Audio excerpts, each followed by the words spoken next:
Merci mon cher Patrick.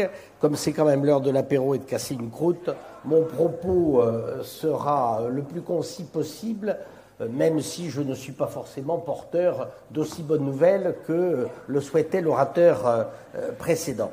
Je voudrais moi aussi m'associer à tous les remerciements qui ont été apportés en insistant sur celui au maire de Thoiry, car sans François Moutot, les choses seraient beaucoup plus compliquées. Et puis c'est vrai que c'est toujours un bonheur de venir à Thoiry grâce à lui, mais aussi, bien entendu, grâce à la famille Lapanouse qui, depuis quelques siècles, fait que ce lieu est un lieu magique et je les en remercie infiniment.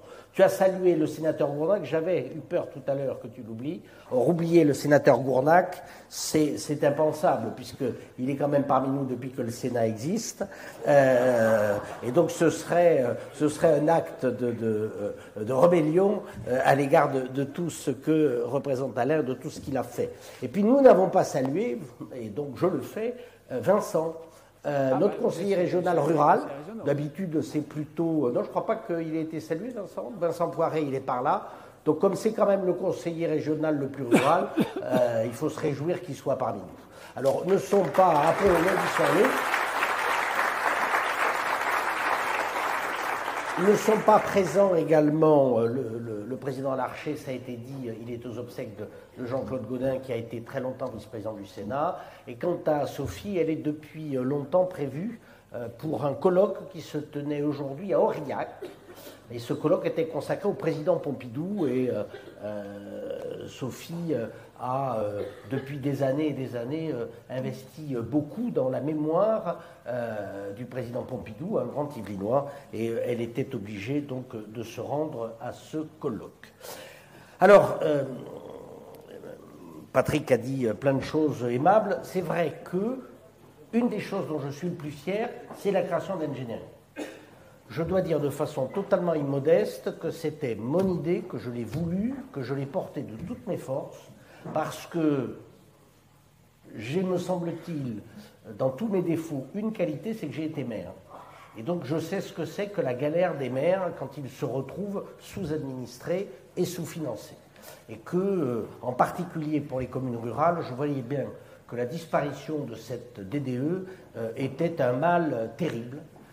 Et que ça accélérait et le déclin du rural et le déclin démocratique dans le rural, parce que beaucoup d'élus me disaient moi je vais arrêter parce que ça devient de plus en plus compliqué et je ne sais pas faire, je n'ai pas de personnel pour m'aider. Donc ça, j'en suis extrêmement fier.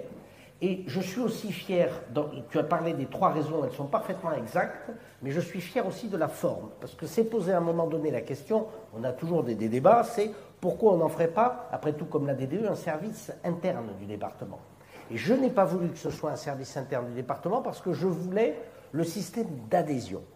Je voulais que ça soit un partenariat. Alors c'est un partenariat déséquilibré, sans la puissance de feu du département. C'est sûr que ce n'est pas la fédération des communes qui va dégager des moyens substantiels. Mais vous avez comme ça, malgré tout, votre mot à dire.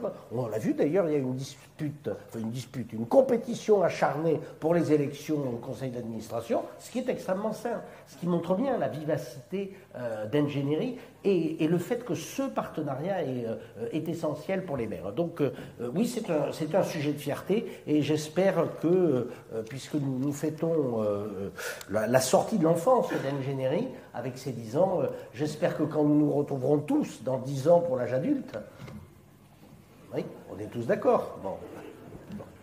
Non, parce qu'on va aussi faire après les 30 ans. Hein.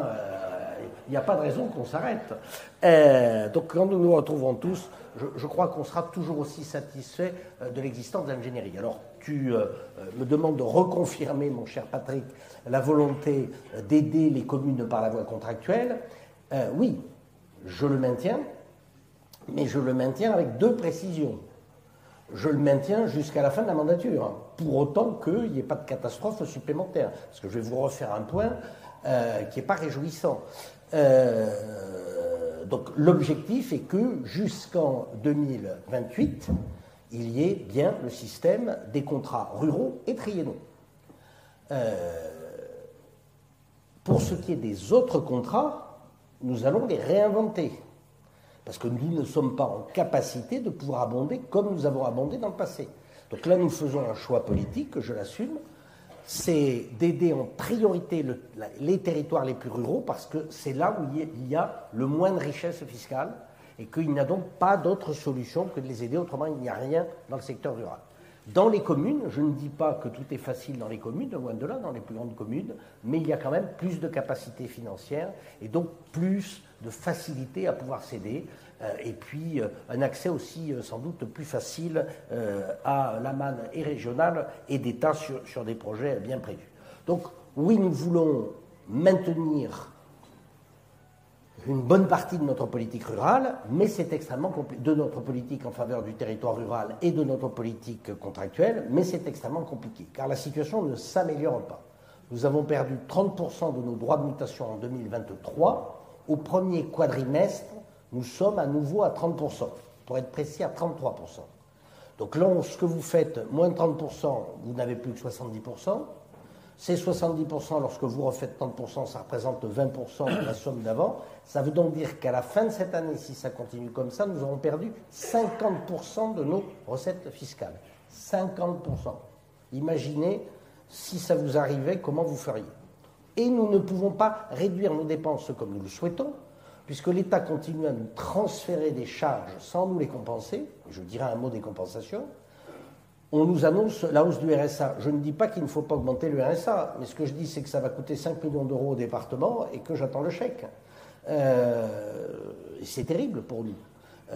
De même, je ne dis pas qu'il ne fallait pas augmenter les salaires, mais enfin, ça nous pose des problèmes dans la situation financière qui est la nôtre. Donc nous allons avoir, à la fin de cette année, moins 20% de nos ressources en moins, et probablement plus 10% de dépenses. Ça fait 30% l'écart. Ce département, parce qu'il était le mieux géré de France, avait un autofinancement visible, parce que je vous parlerai de l'autofinancement invisible. L'autofinancement visible qui était de presque un quart de son budget de fonctionnement. Sur 1,2 milliard, on avait 250 millions d'autofinancement.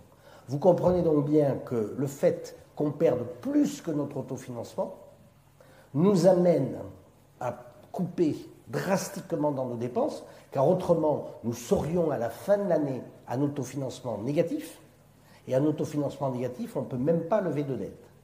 Donc nous sommes dans un pilotage où nous sommes obligés de réduire tout ce qui est réductible, d'accroître notre endettement en essayant de le maintenir quand même dans un système où on puisse après rembourser notre dette quand même, parce qu'autrement on la lèguera et dans 10 ans, 15 ans, 20 ans, 30 ans, on se dira encore mais comment on va faire pour rembourser la dette? Donc on est dans cette équation qui est terrible. Et dans cette équation qui est terrible, comme on a une réunion de groupe demain, alors ceux qui sont là, c'est pas pour autant qu'il faut sécher la réunion de groupe, mais donc ils auront ces chiffres en priorité. Je m'amusais, comme amusement c'est un peu pervers, à faire le compte du choc que nous a fait subir l'État avec la quasi-suppression de la DGF. Depuis 2014, c'est 1 milliard d'euros cumulés qu'on n'a pas perçu et qu'on aurait dû percevoir si on avait gardé la même DGF. Les non-compensations par l'État, les non-compensations, c'est les aides sociales, l'État ne nous les rembourse pas en totalité. Cette année passée, 2023, le décalage entre ce qu'on a décaissé et ce que l'État nous donne laisse à charge du département 191 millions d'euros. Il y a 10 ans, c'était 91 millions déjà. Donc on a perdu 100 millions de plus. Quand vous faites le total de tout ça depuis 10 ans, c'est 1,3 milliard. Donc le département, c'est vous dire si vous avez quand même un département qui n'est pas trop mal géré et qui est assez résilient, le choc qu'on a subi depuis 10 ans, c'est 2,3 milliards de recettes qui nous manquent et de dépenses qu'on nous a obligés à faire. 2,3 milliards. Rendez-vous compte, 2,3 milliards sur 10 ans, c'est 230 millions par an. On en fait des choses avec 230 millions par an. Et naturellement, si on avait eu ces 2,3 milliards, on n'aurait pas de dette. Là, on aurait des réserves, je vous dirais, on continue comme avant, parce qu'on a des réserves pour 5 ans ou 10 ans, donc on peut passer la crise. Donc comme on a tiré sur la bête, la bête, là, elle est pas sur le flanc, elle résiste, mais enfin, elle n'est pas gaillarde. Donc sachez que nous sommes toujours dans cette grande incertitude. Alors hier ou avant-hier, j'étais avec Cécile Zamit et Marc Hertz dans une visite cantonale très sympathique où deux agences immobilières différentes et dans des villes différentes m'ont dit ben nous, depuis un mois, on voit des ventes qui se font, j'en suis ravi, mais ça n'arrive toujours pas dans les caisses du département. Donc il y a peut-être un frémissement, donc peut-être irons-nous mieux. Donc mes chers amis, si nous allons mieux, bien entendu, nous réouvrirons les vannes de l'aide au département, mais ça sera très progressif. Parce qu'à l'instant où je vous parle, nos droits de mutation, donc divisés par 2, nous sommes revenus à la somme que nous percevions en 2014, il y a 10 ans. Donc qu'est-ce que ça veut dire, ça? Ça veut dire qu'en 2 ans, la pente, elle a été comme ça, et que donc pour retrouver ça, il va probablement falloir une dizaine d'années. Si on retrouve un jour les mêmes sommets. Donc les difficultés, je l'espère, les plus dures sont derrière nous, je le crois en tout cas, mais ça ne veut pas dire qu'il n'y aura plus de difficultés devant nous. Donc vous avez un département, vous avez des élus, vous avez une administration que je remercie, qui sont tous sur le pont pour essayer de gérer au mieux cette période de grande tempête. Donc ne croyez pas, quand on divise par 2 une subvention, que c'est parce qu'on ne vous aime pas. J'ai presque envie de vous dire de façon provocatrice, estimez-vous heureux parce qu'on a été tenté de la mettre à 0.